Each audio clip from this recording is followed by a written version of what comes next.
সাহেব ও ও ও আমার ছোট বোন ও সাকিবকে আদর করে সাহেব ওটাকে সাকিবকে নিয়ে মানে সাকিবের ফেরা সবকিছু নিয়ে একটু বলেন। দেখেন প্রত্যাশা অনেক, সাকিব আল হাসান বাংলাদেশের ক্রিকেটে আবার ব্যাক করবেন এবং তিনি ঠিক মতোই বাংলাদেশের ক্রিকেটে ব্যাক করে সার্ভিস অন্তত 2 বছর সার্ভিস দিতে পারেন সাকিব আল হাসান, দিয়ে বাংলাদেশকে 27 বিশ্বকাপ উপহার দেবেন। আমরা যদি দেখি যে তামিম ইকবাল যদি বিসিবির দিকটা সামলায় এবং সাকিব আল হাসান যদি মাঠে প্লেয়ারদের সাথে ভালোভাবে খেলতে পারে তাহলে আমরা ভালো কিছু করতে পারবো।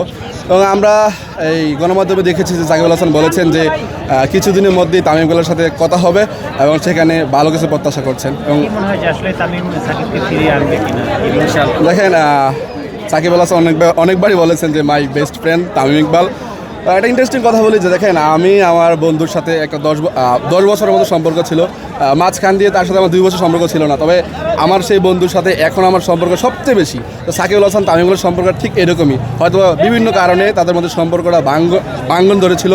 তো আমরা আশা করছি যে তামিম ইকবাল তিনি কলিজাওয়ালা খান, সেক্ষেত্রে তামিম ইকবাল তার বন্ধুকে আবারও বাংলাদেশে ক্রিকেটে ব্যাক করতে বিসিবি থেকে যতটুকু সাহায্য করা যায় সেটা করবেন। হ্যাঁ, সাকিব ভাইকে আমি একটা নিকনেম দিছি মাই সাহেব।